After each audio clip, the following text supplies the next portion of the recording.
Muy bien, buenas tardes. Bienvenidas, bienvenidos a esta sesión de Loop. Damos la bienvenida en primer lugar a los profesionales que nos van a acompañar en la mesa redonda. A Antonio Carrasco, que es el coordinador de campus de la Universidad de Murcia. Damos también la bienvenida a Isidro Guillén, que es el director de I+D de la empresa Prosur. Y damos la bienvenida a Juan Antonio López Abadía, director técnico de Estrella de Levante, maestro cervecero, director de optimización de energía y gran profesional. Y amigo, por lo y que amigo. veo. Amigo por lo que veo. Y a pesar de todo, amigo. Damos también la bienvenida a todos los asistentes que nos acompañan en este magnífico pabellón 2 del cuartel de artillería, muchos de ellos amigos y amigas. Y, por supuesto, damos también la bienvenida a todos los que nos siguen en streaming, por YouTube, desde casa. Y, bueno, en primer lugar, dar las gracias a la organización por invitarnos, por invitar a la Universidad de Murcia a que esté presente en esta feria de la economía circular, en este Loop. Y también darles la enhorabuena por poner a Murcia en el mapa, en el tema de la economía circular, y que a lo largo de toda esta semana pues tengamos la ocasión de que Murcia sea un foro de diálogo, de discusión sobre estos temas de economía circular, en especial a la concejal de Movilidad Sostenible, Carmen Fructuoso, que esta misma mañana, en la inauguración, hacía referencia a la economía circular como una revolución. Efectivamente, el cambio del modelo lineal al modelo circular debe suponer una revolución, y así lo propone la Unión Europea, que desde hace unos cuantos años afirma que los retos que tenemos como mundo de cambio climático, todos los problemas medioambientales, pasan por muchas soluciones, pero una, desde luego, es el cambio en el modelo de producción y consumo del modelo circular, del modelo lineal, perdón, al modelo circular. Esta semana escucharemos un pool de empresas contando sus experiencias. La Unión Europea atribuye un papel fundamental a la empresa en este papel, en este proceso, y vamos a escuchar esta mañana algunos de los modelos que tenemos de empresa que nos pondrán ejemplos de economía circular, y sobre todo situado en tres ámbitos. En primer lugar, la reducción del consumo. En segundo lugar, la optimización de la energía y la optimización de los recursos también. Y, en tercer lugar, la valorización de los residuos. Eso prácticamente es lo que siempre han hecho las empresas en la parte medioambiental. Últimamente el proceso de transformación a la economía circular ha puesto el foco precisamente en optimizar esos tres procesos, pero también ha incorporado y han dado importancia al proceso del ecodiseño como gran novedad, más allá de lo que hasta ese momento hacían las empresas en los sistemas de gestión ambiental, en las ISO 14000, en los modelos EMAS, etcétera. El tema del ecodiseño seguramente sí que sea una de las grandes novedades, que consiste básicamente en tener en cuenta los materiales con los que se produce, no solamente en la vida útil, sino también en la vida inútil, ¿no? Desde el diseño del producto con los materiales que está hecho hasta justo después de su uso, de su consumo, y pensando también en qué va a pasar con ese producto una vez que haya sido usado, ¿no? Ese sería uno de los grandes retos que tenemos ahora mismo, el planificar exactamente qué es lo que vamos a fabricar. En estos retos, en mi opinión, en mi humilde opinión, yo creo que también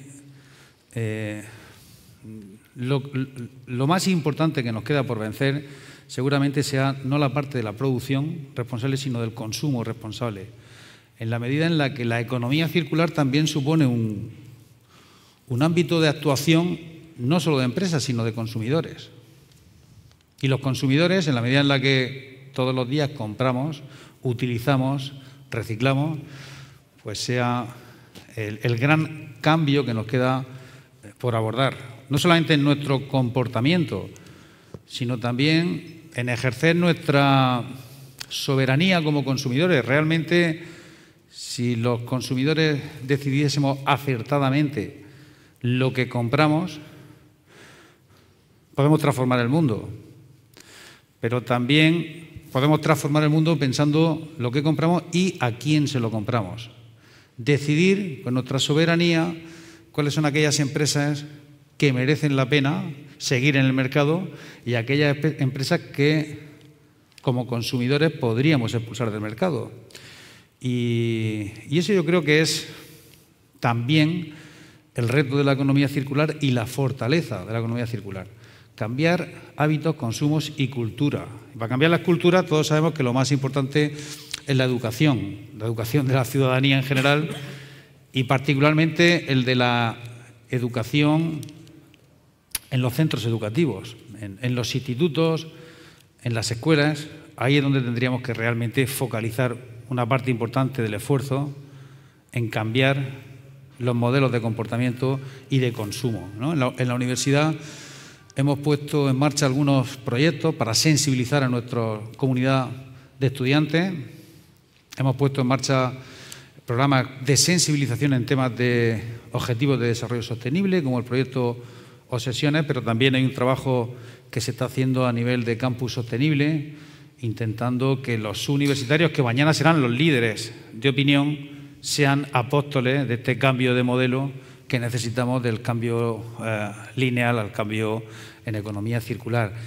En la Universidad de Murcia, además de esta parte de sensibilización, también hemos colaborado con empresas, con instituciones en transferencia de conocimiento. Y precisamente quería proponerle muy brevemente algunos ejemplos que hemos hecho de contratos con empresas del tejido de la región de Murcia, valorizando residuos, optimizando energía, etcétera, relacionados precisamente con la transferencia de conocimiento. Beatriz, ¿cómo pasamos?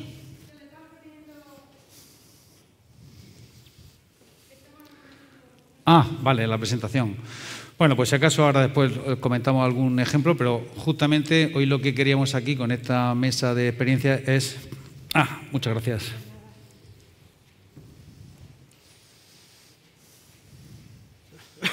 Sí.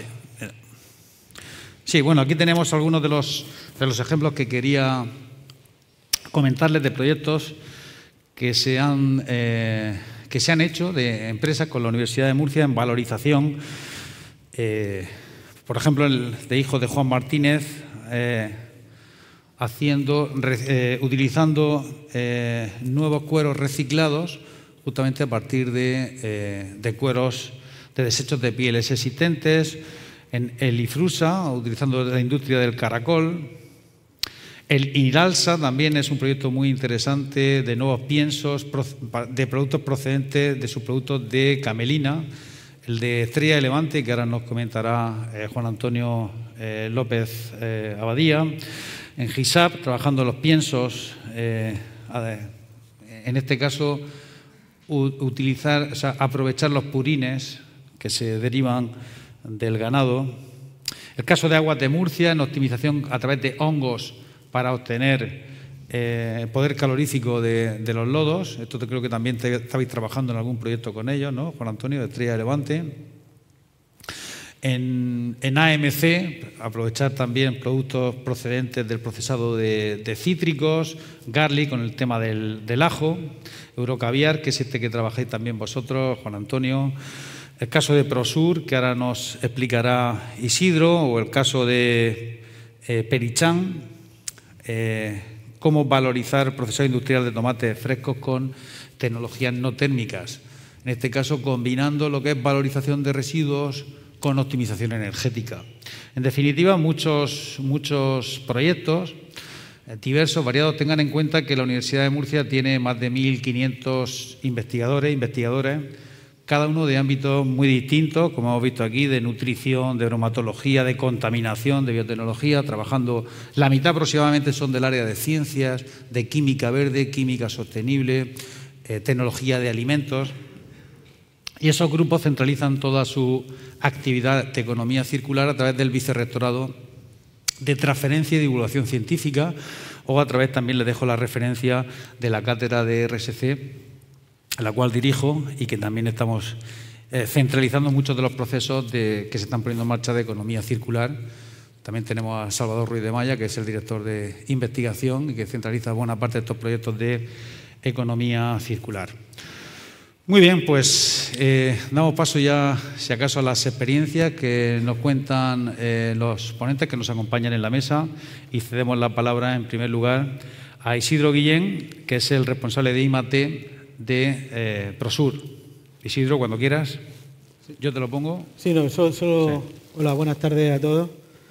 Bueno, yo solo traigo una diapositiva. Voy a presentar un poco la empresa donde trabajo. Prosur es una empresa murciana que se dedica a la investigación y el desarrollo de ingredientes alimentarios para la industria, de ingredientes para la industria alimentaria, ¿no? Fundamentalmente ingredientes con capacidad conservante y con capacidad antioxidante. Conservación de productos cárnicos, salsas, zumos, etcétera. Estamos desde los últimos, hace 15 años, empezamos con la línea de trabajo de conservar alimentos eliminando números E y sustituyéndolos por extractos de especies y de plantas con capacidad conservante o antioxidante, y hacer así productos, digamos, más naturales. Los primeros productos que desarrollábamos eran productos basados en extractos, por ejemplo, extractos de romero, donde aprovechábamos los subproductos de la industria de plantas aromáticas, de la extracción de, digamos, los aceites esenciales de romero. Nosotros cogíamos ese romero ya extraído y extraíamos los diterpenos con capacidad antioxidante, como antioxidante para conservar grasas, sustitutos de BHA, BHT. También trabajábamos con extractos de canela, con extractos de pimienta. En fin, aprovechábamos un poco las características conservantes de las especias, eliminando, digamos, la parte aromática y pudiendo de esta manera extender su uso a otros productos, ¿no? Que no fueran estos productos así muy aromáticos, ¿no?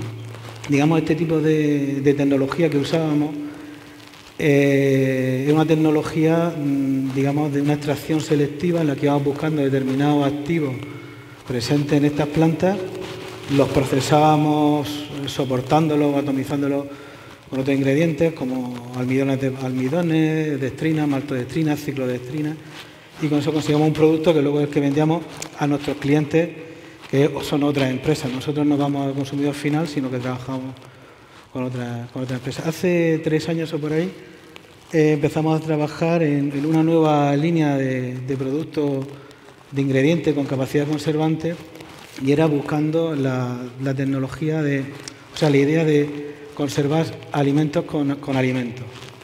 Entonces iniciamos este proyecto, que era en colaboración con la Universidad de Murcia y también con la empresa MC, que también la han nombrado antes. Y este proyecto lo que suponía era, trabajamos, si vais abajo, digamos que el proceso típico del zumo se parte de la materia prima, este era un zumo de naranja, concretamente. ¿Se oye mejor?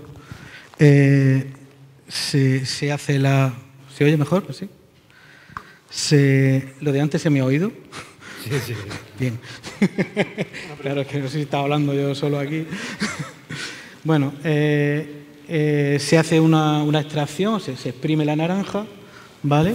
Y se hace el zumo.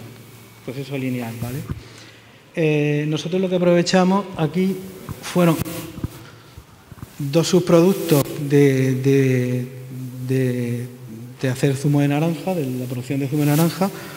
Uno era el aceite esencial, que se obtiene de cuando se exprime la naranja, se lava la superficie para evitar que ese aceite, el típico aceite que cuando apretamos la naranja nos salta al ojo, ese aceite pasará al zumo y sea más amargo. Eso en el proceso productivo se separa por lavado y luego se decanta, Y luego hay otra parte que es el zumo. Una vez que se tiene el zumo se clarifica y se elimina por filtración todas esas sardillas que quedan después de exprimir, y también se aprovecha, por ejemplo, la alimentación animal, o se aprovecha para dar textura a otros alimentos, etcétera, etcétera, ¿no? Entonces, digamos que nosotros lo que quisimos fue darle más valor, pensamos darle más valor añadido a estos dos subproductos, no solo, digamos, dar alimentación animal, que hay muchas cosas que se utilizan como alimentación animal, no dar agente texturizante como una fibra o como un aporte de fibra, habiendo en el mercado muchos tipos de aportes de fibra, y de la misma manera darle un valor añadido a esos aceites esenciales. Los aceites esenciales de las plantas, su función en la planta no es que huela bien la planta, sino que se proteja frente a insectos, bacterias, mohos, levaduras, etcétera. Nosotros atrapamos esa capacidad, y luego con el aceite esencial, y luego con la fibra resultante de la filtración del zumo, hacemos un proceso que se llama microencapsulación, mediante el cual se hace un proceso de spray en una cámara de vacío, y al final lo que se queda es como si cuando cortamos una cebolla, en el centro queda el activo y va rodeado por distintas capas que se clasifican en función de su capacidad de evaporación del agua, o sea, de eliminar el agua.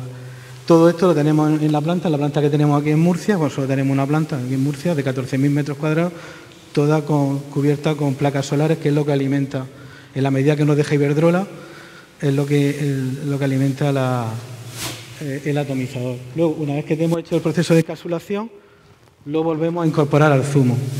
De manera que, si estamos partiendo de un producto, digamos, de una naranja, al final lo conservamos con la propia naranja. Estamos conservando un alimento con otro alimento. O bien lo incorporamos, por ejemplo, a una compota, o si para una margarina, etcétera, etcétera. Cualquier cosa que necesite un tipo de conservación, y el etiquetaje es naranja. Esta es nuestra experiencia en esto. El proyecto fue exitoso en su momento. Actualmente tenemos 2 máquinas como esta. Esto es una fotografía real. Lo que pasa es que mis compañeros de marketing la han dejado así recortada, pero tenemos 2 como esta, y estamos produciendo en torno a 3.000 kilos diarios de producto, que a la dosis que lo aplicamos, que está entre 0,1% y 0,05% en el producto final, pues dan por una cantidad importante de zumo. Las 2 empresas de las que conseguimos la materia prima están en Murcia, una está en Espinar, la otra está en Santomera, y lo comercializamos. Nuestro principal cliente está en Espinar. O sea, al final hemos llegado, digamos, a este punto de trabajo con nuestra empresa. Eso es lo que quería contar. Muchas gracias. Muy bien.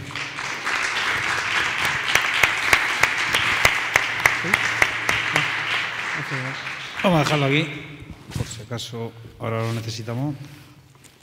Muy bien, pues muchas gracias. Y si era una manera de eliminar los ¿no? Los conservantes como procesos naturales, ¿no? Con el propio zumo. Una empresa Prosur que precisamente con estos conservantes naturales, a mí me llamó la atención que la misión de la empresa dice que su objetivo es transformar la cadena alimentaria de forma justa y saludable para todos, para las personas, para el planeta, para la industria, y quieren ofrecer al consumidor alimentos más saludables con menos ingredientes, alimentos que sean naturales y honestos. Me llama la atención el concepto de que un alimento sea honesto, en la medida en la que está diciendo la verdad de lo que lleva y la verdad de que sea bueno, ¿no? Muy bien, pues pasamos a la segunda experiencia de economía circular, que nos viene de la mano de Estrella de Levante, que es otra de las empresas icónicas de la región de Murcia, de empresa responsable, sostenible, que ha recibido distintas distinciones por los proyectos que ha desarrollado en temas de optimización energética, también economía circular, utilización de residuos, etcétera. También como empresa responsable. Nosotros en la cátedra de RSC de la Universidad de Murcia sistemáticamente estudiamos lo que opinan los ciudadanos sobre las empresas de la región de Murcia, y también sistemáticamente Estrella de Levante sale valorada como una de las empresas más responsables, como que los consumidores perciben que es más responsable, muy identificada con los valores de Murcia. Y para contarnos la experiencia de la economía circular, pues tenemos a Juan Antonio López Abadía. Juan Antonio, cuando quieras te lo voy a pasar porque como hay varias... Vale. Bueno, muchas gracias, Longinos, y gracias por las palabras, porque al final pues, me va a sacar los colores, ¿no? Pero ya creo yo que es más un tema de amistad que de realidad, ¿no? Bueno, nosotros en Estrella de Levante llevamos casi 60 años, ¿no?, trabajando en Murcia, y somos una empresa en la que para nosotros lo que es la economía circular lo tenemos bastante integrado dentro de nuestra cadena de valor, porque venimos haciéndolo históricamente, ¿no? Voy a intentar dar unas cuantas pinceladas en estos 10 minutos para explicar lo que hacemos, y voy a empezar casi por el final, ¿no?, porque hace unos años, viendo que la economía circular podía convertirse en un hecho relevante, pues pensamos que para tener circularidad al final todo tenía que estar cerca, y nuestras materias primas era lo primero que teníamos lejos y había que atraerlas a la zona. Tradicionalmente la cebada venía de bastantes kilómetros y decidimos hacer un proyecto de proximidad. Empezamos plantando cebada en la zona de Albacete, le dábamos la semilla al agricultor, la semilla que nosotros queríamos, y colaborábamos con el agricultor para que él pudiese tener mayor producción y consumiendo menos recursos naturales. Con lo cual, ellos ganaban y luego nosotros ganábamos porque ese grano, cuando llegaba a la fábrica, terminaba dando más litros de cerveza que como lo hacíamos antes. Con lo cual, aquí ganaba todo el mundo. Y este fue el primer proyecto que pudimos hacer en cuanto a materias de proximidad. Otra de las materias primas con las que nosotros también elaboramos nuestra cerveza es el lúpulo. Tradicionalmente, el lúpulo viene pues, de Estados Unidos, de Alemania, de una forma un poco testimonial ahí en la zona de León, que hay unas 500 hectáreas, y en Murcia no había nada. Dijimos, oye, el clima de León, el clima de Caravaca, pues a lo mejor podemos hacer un poco la prueba, y entonces entre Caravaca y Moragatalla, esa zona, entre el Sabinar y Caravaca, pues hicimos una plantación, tenemos unas 5 hectáreas, empezamos primero con un piloto y luego con 3 agricultores, y ahí estamos trabajando pues para que ese proyecto de lúpulo, esa materia prima, también sea de proximidad. De manera que al final algunos de nuestros subproductos puedan terminar llegando ahí a esa aplicación agrícola para reducir luego el consumo de recursos naturales pues para el cultivo. Y esta sería una de las primeras patas en las que más nos hemos focalizado. El proceso de elaboración de cerveza pues es un proceso que es diferente de una fábrica de refrescos. O sea, partes de un cereal, tienes que hacer una cocción, luego esa cocción tiene un proceso de filtrado, y a partir de ese filtrado tenemos un primer subproducto que llamamos bagazo, una pulpa, viene a ser como el zumo de naranja, la pulpa del zumo de naranja, lo comentamos antes, y el bagazo lo estamos dando para alimentación animal, pero intentamos buscarle otras líneas, otras salidas, pues porque cada día hay menos explotaciones vacunas, cada vez se trabaja a lo mejor con más dificultad en la cría de ganado vacuno en esta zona, y dijimos, pues el bagazo, que además tiene una caducidad muy corta, tenemos que buscarle alternativas. También el CO2 del proceso de fermentación, cuando nosotros el mosto entra en fermentación, se genera CO2 y una buena parte del CO2 se queda en la cerveza, se carbonata, pero luego otra parte salía a la atmósfera. Entonces decidimos que como luego nosotros necesitábamos en los procesos de llenado trabajar en atmósfera inerte, en vez de tener que comprar un gas de fuera, podíamos aprovechar nuestro propio gas carbónico de la fermentación. Entonces recuperamos ese gas carbónico, lo acumulamos, lo enfriamos, y cuando toca el proceso de llenado, pues en esos procesos de vacío y atmósfera anóxica, pues ahí es donde metemos el CO2 del propio proceso sobrante de fermentación. En una línea de llenado de botellas, pues podéis imaginar que las botellas van y vienen al cliente.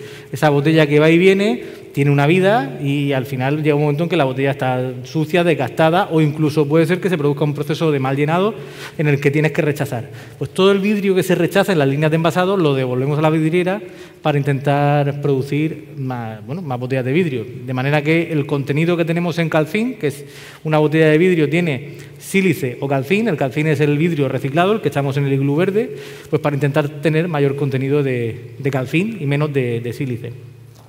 Luego también hemos trabajado con la levadura.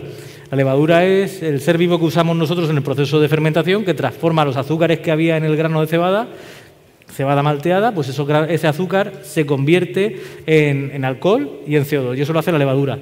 Pero claro, la levadura, para que sea siempre de la misma pureza varietal, pues tienes que ir partiendo de una cepa que guardamos en nuestro laboratorio, pues hay que ir cultivando nueva y la que ya tiene una vida la vas desechando. Esa que desechamos, pues trabajamos, como antes decía Longinos, pues estuvimos viendo con la Universidad de Murcia, hicimos un proyecto con Juan Jiménez y vimos que además era una excelente materia prima para la alimentación de cerdos. La alimentación líquida de cerdos, pues mediante el uso de levadura, pues conseguía una fuente proteica de proximidad también y además que le daba mayor... Bueno, en aquel estudio vimos que el cerdo que comía nuestra levadura tenía más jamón y menos tocino, con lo cual para Juan Jiménez ganaba y nosotros también ganábamos, ¿no? Y luego también hemos tenido otro tipo de experiencias y es, nosotros toda nuestra agua residual, todas las aguas efluentes van a una depuradora y cuando se diseñó la depuradora a finales de los años 90, pues se buscaba una depuradora que fuese pues, técnicamente diferente a las tradicionales de aquel entonces, que eran grandes lagunajes, que olían, que además consumían mucha energía, y en estas no solamente conseguimos evitar estos tres puntos negativos mediante una depuradora que están encerradas, en las que no se ocupa espacio, que están en altura, no huelen, sino que además gastaban poca energía porque usábamos un proceso en el que prácticamente no había que apostar por un aporte de aire para oxidar y además generaban energía. Al final hay unas bacterias que son las que transforman esa carga orgánica en biogás y ese biogás lo estamos utilizando a día de hoy. Digo a día de hoy porque queremos darle más alguna alternativa más, pero a fecha de hoy se está utilizando para producir energía, de manera que la depuradora no gaste energía de fuera y casi toda, la mayor parte, venga del propio combustión del biogás que tenemos en el proceso, ¿no? Pero hemos querido llegar un poco más allá y hemos buscado otras líneas, otras alternativas. Entonces, hicimos un proyecto de la mano de, bueno, ahora Precero, entonces era CESPA, ahora es Precero, pues para ver de poner una planta en Cañada Hermosa que pudiésemos producir energía a partir de... Inicialmente iba a ser bagazo, el que hablábamos antes, pero terminamos de aquel proyecto de experimentación y vimos que en vez de bagazo podíamos usar mejor pues, residuos de industria agroalimentaria. Y a partir de residuos de industria agroalimentaria generábamos biogás y podíamos utilizarlo como fuente energética o bien para producir electricidad o bien para la flota de camiones. Y como hemos hablado antes, la levadura que estábamos dando para alimentación de cerdos, pues con la Universidad de Murcia hicimos dos estudios, uno en el que todavía seguimos trabajando en otra línea, que es el de usar la levadura para alimentación de peces. Es un proyecto que hicimos con María Ángeles Esteban y vimos que la levadura que nosotros le dábamos a las doradas de piscifactoría, pues tenían no solamente sustituíamos la proteína vegetal, sino que además era un probiótico, de manera que la dorada, los alevines de dorada que tomaban esa levadura tenían más capacidad para poder sobrevivir conforme llegaban a la edad adulta, con lo cual reducíamos la mortandad. Y en el año 2017-2018, pues tuve la ocasión de conocer a Eurocaviar, nos sentamos y dijimos, ¿y por qué? Porque Eurocaviar, yo no sé si habéis tenido la oportunidad de probarlo, es un producto que es de los de alta gama, está hecho aquí en Murcia, de los que puedes encontrar en la zona de gourmet del Corte Inglés, y dijimos, ¿y por qué no hacemos un caviar con sus productos de cerveza? Y ahí hicimos esta experiencia que podéis ver en la imagen, ¿no? En la que conseguimos las esferificaciones, conseguimos la textura y en la que seguimos trabajando para intentar conseguir un sabor que además atraiga, porque es un sabor que sí que es verdad que tiene ese gusto a cerveza, que muchas veces es difícil de casar en una tostadita en la que lleves algo para encima y coronado con el caviar.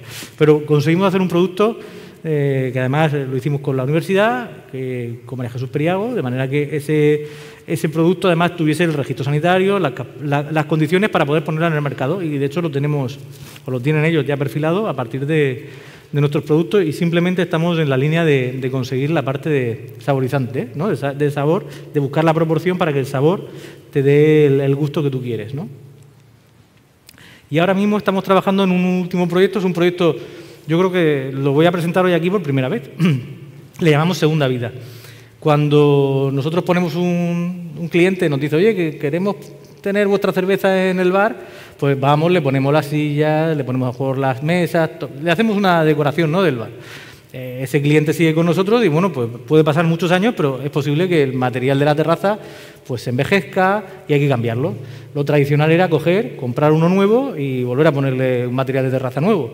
Pues ahora lo que hemos optado es hacer un proyecto en el que recogemos ese material de terraza, nos lo llevamos a una instalación, estamos trabajando con una empresa del grupo y además apoyada por por un colectivo de discapacitados, que sería FEIXA, en el que ellos, bueno, pues hacen esa labor de recoger, bueno, de revisar todo lo que es el material que han puesto, clasificarlo, desechar lo que no vale y lo que vale, pues ponerlo en valor. ¿Para qué? Para que volvamos otra vez a llevarlo a otro nuevo bar o a otro cliente y tengamos ahí un material que está en condiciones aptas para poder estar como una terraza nueva, ¿no? Y este proyecto luego genera también un residuo, lógicamente, porque tendremos ahí pues de las patas metálicas, el plástico. Eso luego con Precero estamos trabajando pues para darle una salida que además también permita tener que sea una salida valorizable, ¿no? Que no cueste dinero. Y esta sería quizás la última apuesta que estamos haciendo en circularidad de Testera de Levante. Muy bien, pues muchísimas gracias, Juan Antonio. Tenemos las visitas abiertas. Cuando queráis estáis invitados a ir a la fábrica, a ver la fábrica, a degustar el producto, y allí además os cuentan, seguramente con más claridad de la que yo hago, un poco las iniciativas que hacemos en temas de sostenibilidad, de personas, en la que también estamos intentando trabajar en algunas cosas más, ¿no, Ana? Queremos ver si hacemos alguna cosa más con alguna asociación más de las que estamos trabajando, y a partir de la fundación, que nos estamos apoyando bastante.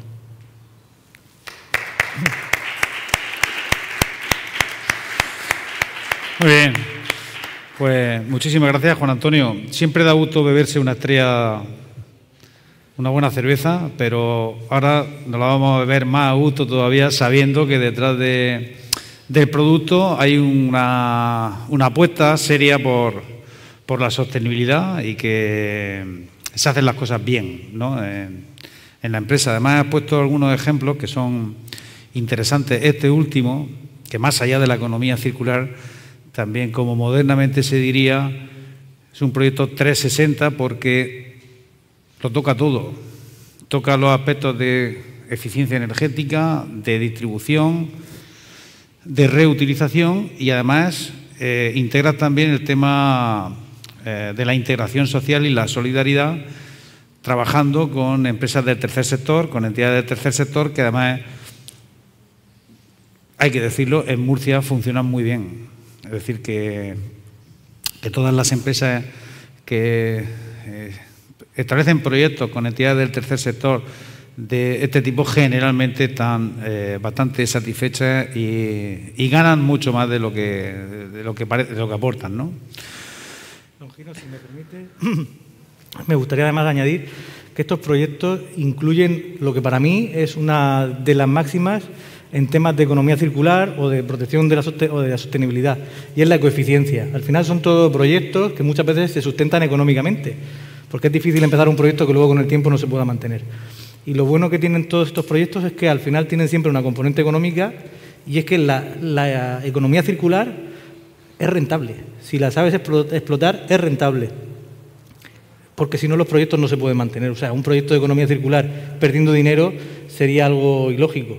Pero un proyecto de economía circular que se mantiene en el tiempo es porque realmente se retroalimenta y tiene esa vertiente económica que lo hace eficiente. Bueno, efectivamente ese es nuestro mantra, ¿no? Que la economía circular es rentable. Muchas veces hay que esperarse un poco en el plazo, pero desde luego a medio y largo plazo la economía circular, la sostenibilidad, la responsabilidad social genera ventajas competitivas a largo plazo y, digamos, aporta competitividad, que al final es la meta que en última instancia quieren las empresas, ganar valor y ser competitivas. Muy bien, pues además ha hecho referencia Juan Antonio a distintos grupos de investigación de la Universidad de Murcia, unos relacionados con la biotecnología, también con la tecnología de alimentos y, como decía antes, al principio retomo un poco la idea de que en la Universidad de Murcia hay bastante variedad y también mucha especialización. Cada grupo de investigación tiene investigadores especialistas en cada uno de los ámbitos que estamos hablando, de reutilización de residuos, eficiencia energética, etcétera.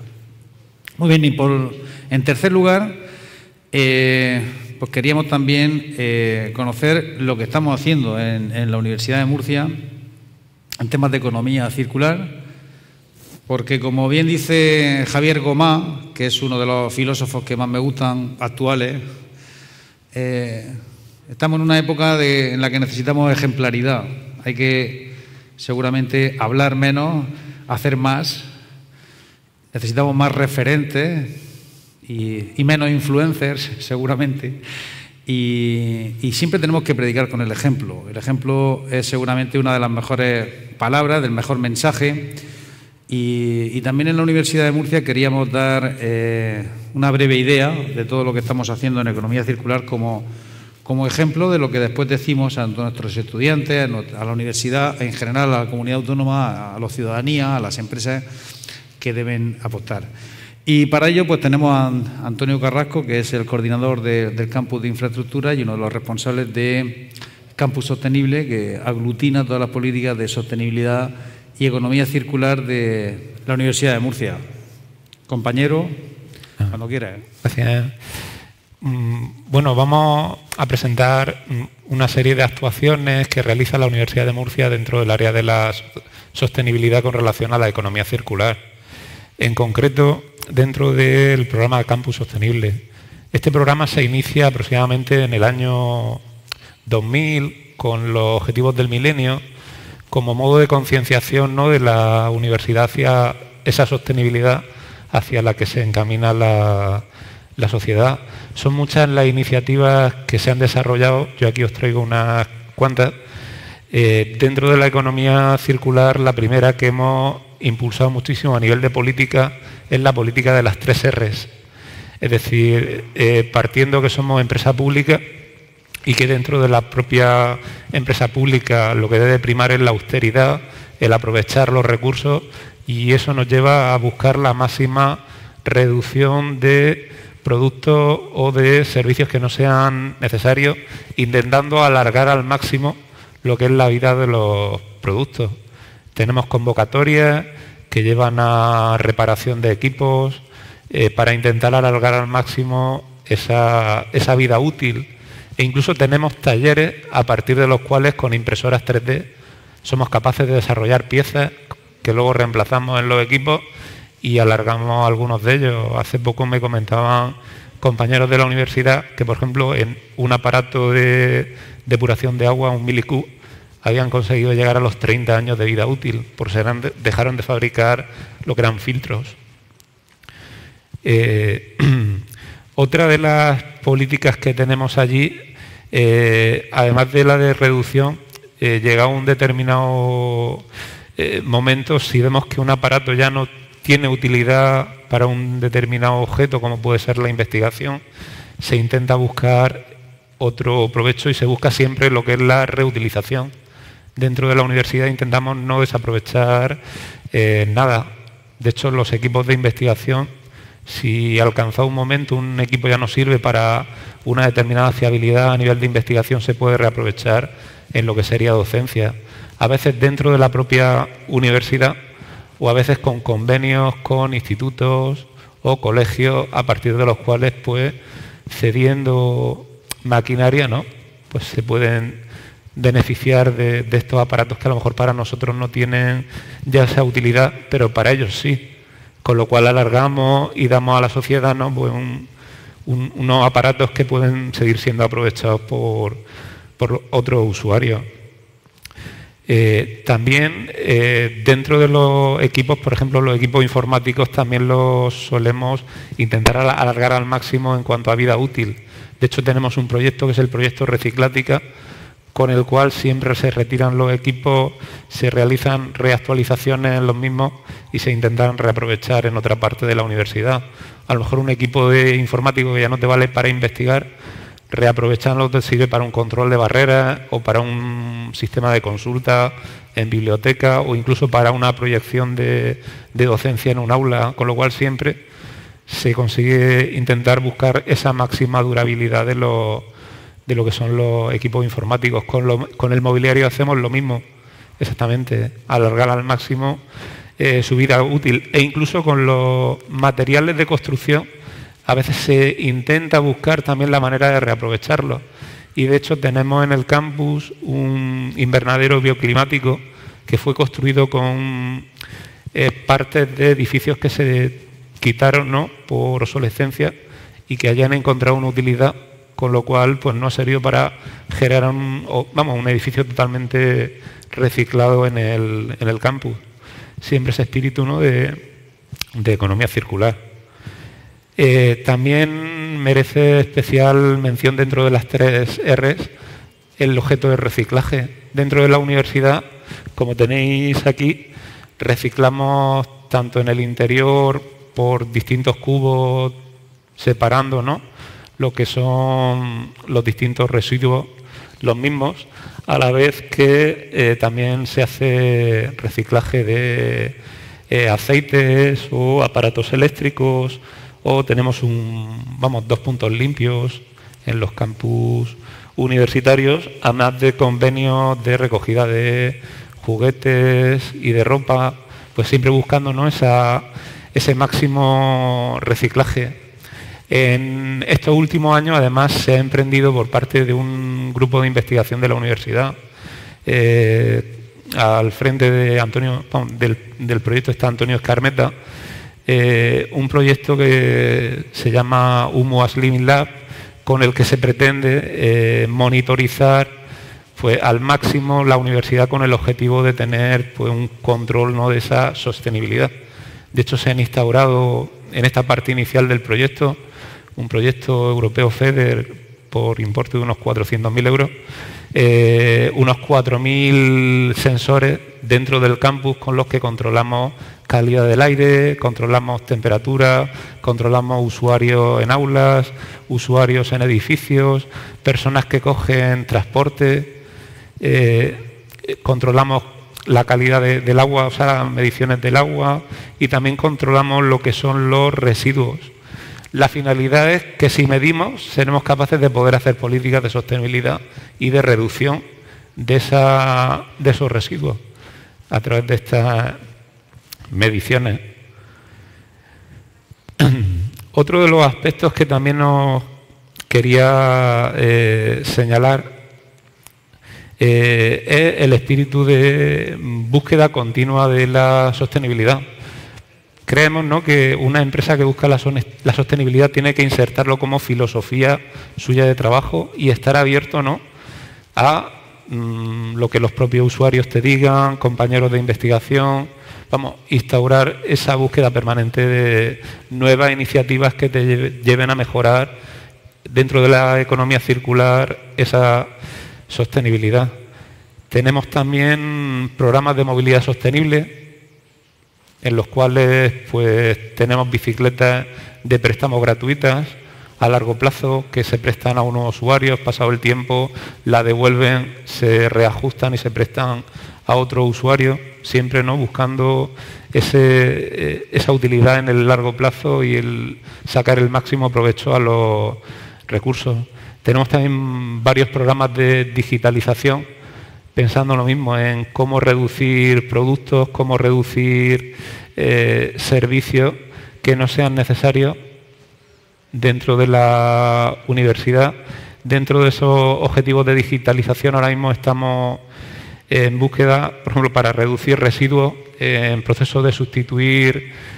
Toda la universidad funciona con un sistema de tarjetas, tenemos aproximadamente unos 50.000 usuarios, pues intentando reemplazar las tarjetas de plástico por otros sistemas alternativos, por ejemplo, acceso a los parkings con lectores de lo que son letreros de vehículos o lectores QR a partir de los propios dispositivos móviles, intentando minimizar ese uso de los plásticos en la universidad.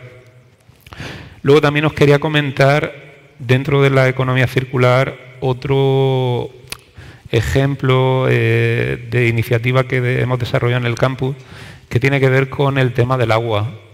Dentro del campus de Espinardo, todos los edificios, además de tener sistemas de ahorro de agua y de consumo, tanto en aseos como en grifos, y además de tener fuentes pues para un poco incentivar, ¿no?, ese uso sostenible del agua y esa reducción del plástico, pues todos los edificios los tenemos conectados para las aguas residuales a una balsa simbiótica, de manera que todo el agua que se consume en la universidad y que va a parar como agua residual, no se desaprovecha, sino que se utiliza en su totalidad para el riego de los jardines. Además, en ese invernadero bioclimático que os señalaba antes, gran parte de las plantas también se desarrollan dentro de ese propio invernadero. Y dentro del campus, os invito a que lo visitéis, veréis que tenéis pues, muchísimas variedades de plantas, de flores, de árboles, precisamente pues, regados con este sistema tan sostenible, ¿no?, de reutilización de aguas. Y a raíz de este modelo de agua se ha desarrollado otra iniciativa que os quería señalar, porque la economía circular se debería de entender como catalizador también de empleo y de cohesión social, que es la iniciativa de Fundar un Plan. A raíz de este sistema de jardines, desde hace ya cerca de 19 años, toda la parte de jardinería en la universidad está externalizada y la lleva Fundar un Plan. Este proyecto, a partir del cual pues, se cuidan los 336.000 metros cuadrados de jardines que tiene la universidad, ha hecho que 14 personas de diversidad funcional pues, puedan integrarse a nivel laboral e incluso que vivan con personas de la propia universidad integrándose dentro de la sociedad, como ejemplo, ¿no?, de cómo a partir de la economía circular pues, se pueden desarrollar iniciativas sociales. Pues muchísimas gracias. Muy bien. Muchísimas gracias, Antonio. Efectivamente, la universidad es como un pueblo grande de casi 40.000 personas que intentamos también, como digo, gestionarlo de la forma más sostenible posible y también, por otro lado, dando ejemplo a nuestros estudiantes que, como digo, ven todo lo que pasa a su alrededor, se fijan y es importante darle un buen ejemplo de cómo se gestiona de forma responsable. Ponemos también al servicio de la universidad, como ya reiterando, y de la comunidad, un equipo de investigadores en los distintos ámbitos, como es el caso aquí de los propios informáticos, ¿no?, de hasta qué punto la tecnología de sensores, etcétera, estamos optimizando el consumo de energía. Hay un proyecto de eCampus donde está todo integrado de forma digital para el ahorro y la optimización de la energía. Muy bien, pues nada, no quiero, como estoy viendo ya que tenemos a algunos de los ponentes de la siguiente mesa redonda, estoy viendo a Matilde, a Feli, a Traperos, a muchos compañeros que ahora se incorporan a la mesa. También no quiero, bueno, no sé si se puede dar turno de alguna pregunta, alguna cuestión. Sí, pues si queréis, me dicen que sí, por lo menos a una o dos cuestiones, si queréis, cuando queráis. Bueno, tuve ocasión de hablar con usted hace tiempo y vuelvo a hacer la misma pregunta. Yo creo que una de las grandes responsabilidades lo tienen ustedes, precisamente los que teorizan sobre la responsabilidad social corporativa. Y le pregunté, por teléfono le dije, ¿hay posibilidad de que un municipio, un ayuntamiento asuma una responsabilidad social en el tema del medio ambiente y, en consecuencia, si no lo cumple, penalizarlo de alguna manera? No sé si se acordará usted de esa pregunta. Me acuerdo perfectamente. Eso fue hace un año o así, ¿no? Sí, porque hay partidos políticos en mi ayuntamiento que no están dispuestos a impulsarlo, pero, por el contrario, no tienen herramientas después si no cumplen, por lo menos los ciudadanos, de alguna manera. Esa es la pregunta que le hice y usted me dijo que no era posible. No sé si ha cambiado eso o hay otro enfoque.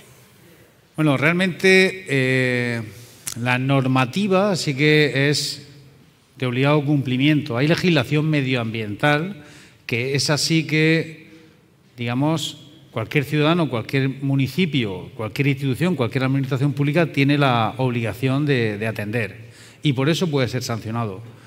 Otra cuestión es los comportamientos voluntarios que los partidos políticos, cuando concurren a las elecciones y hacen promesas electorales, deciden hacer. ¿Qué es lo que pasa si después no cumplen? Pues legalmente, desde el punto de vista legal, yo entiendo que de momento nada. Es decir, no dejan de ser pues promesas electorales que se supone que después políticamente pueden ser censurables en las siguientes elecciones.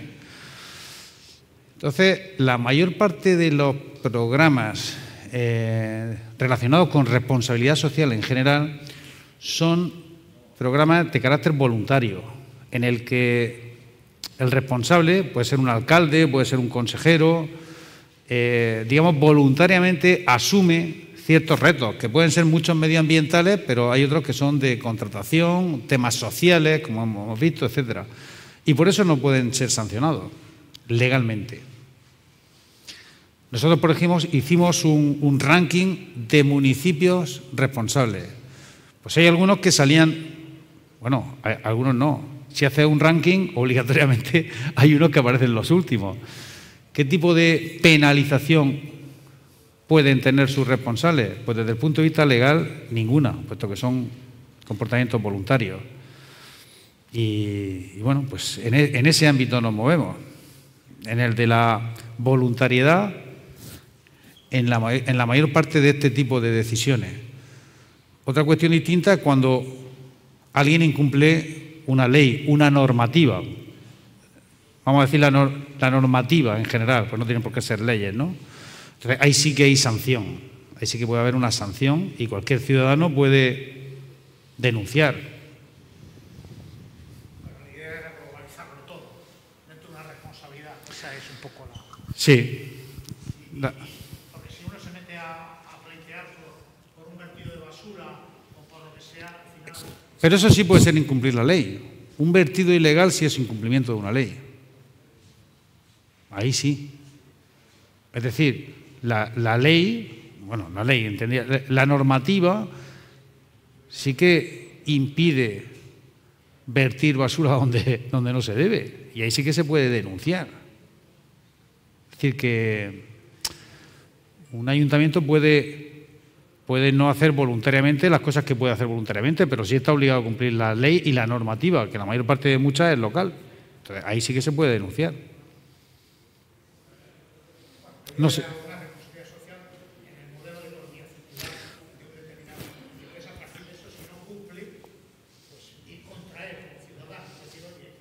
Si no es incumplimiento normativo, no puedes ir contra él, salvo dejando de votar o hacer campaña en contra, ¿no? Entiendo que es así. No sé qué pensáis vosotros. Vale. Hola, buenas tardes. Quería preguntaros un poco el concepto de economía circular, que parece el nuevo mantra también, ¿no? O sea, un poco a mí me preocupa que pase a ser lo que antes llamábamos desarrollo sostenible, luego sostenibilidad y ahora economía circular. ¿Y cómo queda ese concepto dentro de lo que llamamos RSC o responsabilidad social corporativa o el papel de las empresas? A veces hablamos de economía circular y mencionamos buenas prácticas ambientales. O un poco, ¿qué está dentro de qué? ¿Cuál es el límite de cada una? Bueno, vamos a ver. Esa pregunta, no me alegra que me hagas esa pregunta, porque es un tema que necesita una explicación detallada porque tiene muchas aristas, la delimitación conceptual de todos los términos que estamos diciendo, ¿vale? Voy a intentar hacerlo en poco tiempo, aun sabiendo que cometeré ciertas... Puedo decir que pueden ser criticables algunas de las cosas, de los matices que voy a decir, ¿no? Responsabilidad social es todo lo que hace una empresa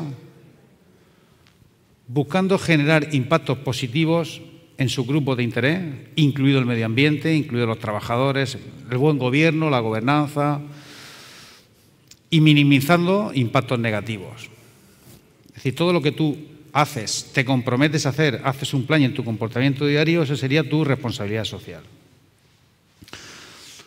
Sostenibilidad sería que todo lo que tú... O sea, eres sostenible si todo lo que tú haces hoy podrías hacerlo eternamente y no pasaría nada. No estás consumiendo hoy recursos que te van a hacer falta mañana. Donde mejor se ve es en el tema del medio ambiente.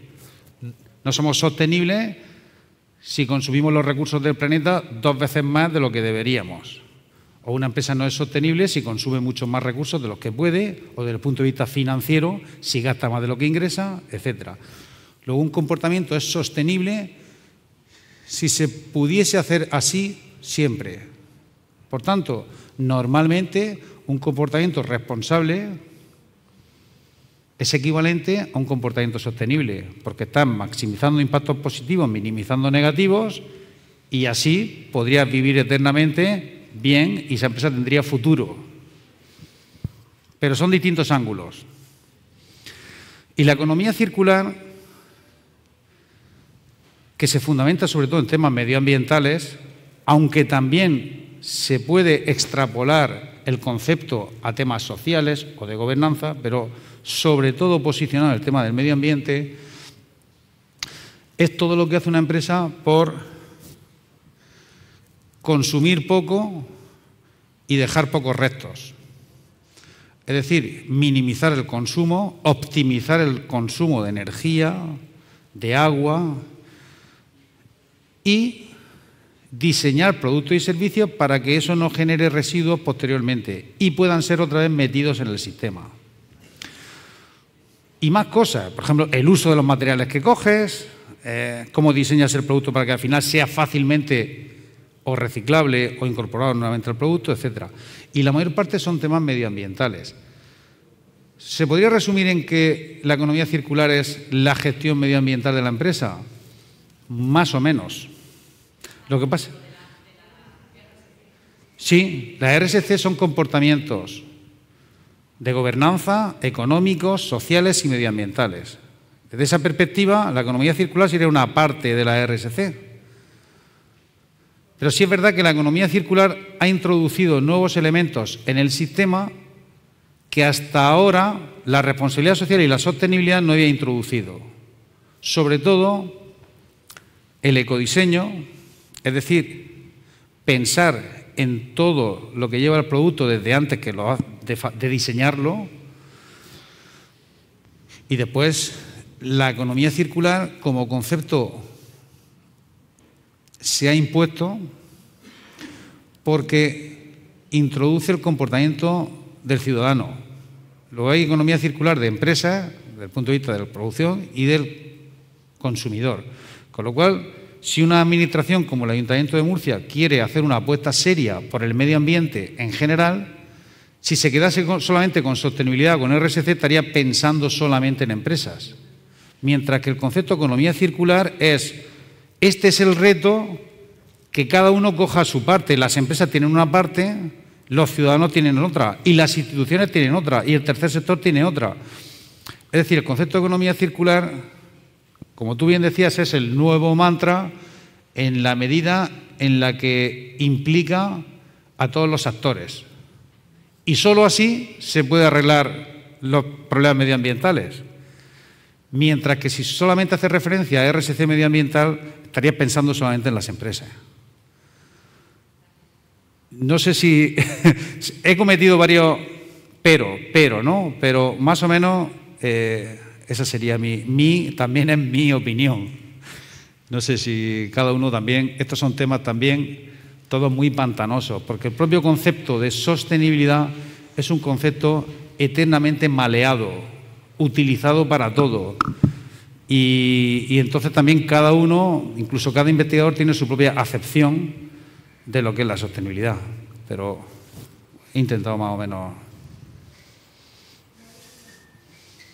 La última. Hola, buenas tardes. Hay un tema que es importante también y viene a colación de lo que al principio, Gino, dijiste al empezar. El consumidor tiene la capacidad de cambiar todo esto, pero no estoy tan de acuerdo. Hay grandes capas de la población en las que el precio es un elemento importante en cualquier producto. Incluso hay algunas capas de la población, y hablo de los países ricos, no ya de otros, en las que el precio ya es incluso definitivo para la elección. El problema es que, claro, esa gente no se da cuenta que si no hacemos las cosas de otra forma, no podrán beber cerveza para siempre. Se acabaremos con todo.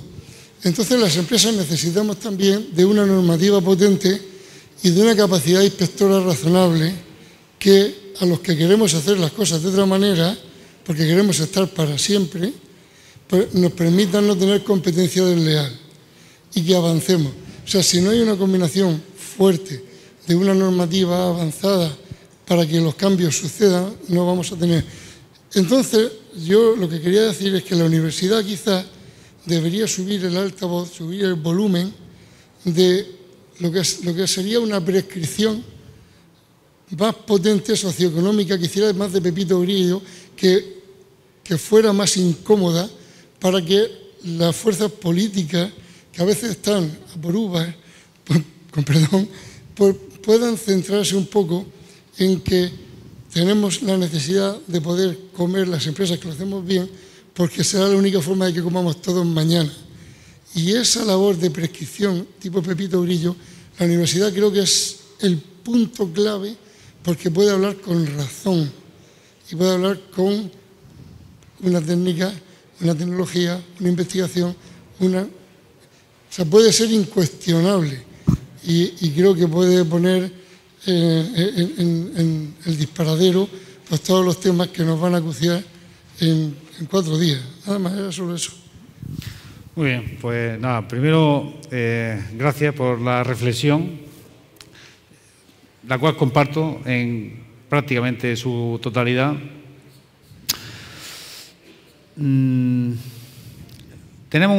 Hace referencia a la teoría de la economía del bien común. Es decir, ahora mismo tenemos la sensación de que el que hace las cosas bien contribuye al bien común, pero sin embargo asume ciertos costes que hacen encarecer su producto y está en competencia desleal con aquel que es un pirata, que hace las cosas mal y que por tanto puede hacer los productos más baratos, peores y por tanto gana en el mercado. Eso la economía del bien común lo sintetiza de una manera muy sencilla. Se debería penalizar a aquellas empresas con comportamientos irresponsables que por tanto no aportan al bien común y que por tanto aquellas empresas que no demuestren que son responsables tienen que pagar más, mientras que aquellas empresas que demuestran que hacen las cosas bien y que son responsables deberían pagar menos impuestos. Y eso le haría equiparar el precio en el mercado. Eso está muy bien. Nosotros eso lo hemos defendido siempre, pero tenemos un problema. Tenemos un problema de economía global. La legislación es local. ¿Quién tiene que legislar? ¿El ayuntamiento, la comunidad autónoma, el gobierno de España o la Unión Europea? La Unión Europea. Más fácil. Ahí estoy de acuerdo con usted en que seguramente las políticas comunitarias que intentaran jugar a ese equilibrio entre productos malos o irresponsables o sin garantía de responsabilidad tuviese que pagar más y le costase más eso que el hacer las cosas bien. Pero en los términos de economía global y de fuerzas de poder en geopolítica ahora mismo, ¿quién manda en el mundo? ¿Nos respondemos de verdad o...? Entonces, claro, es muy difícil hacer política global hoy día cuando las fuerzas en el mundo están desequilibradas, en el sentido del poder que tiene China, la India, etcétera. Aún así, a nivel comunitario sí que se deberían dar pasos.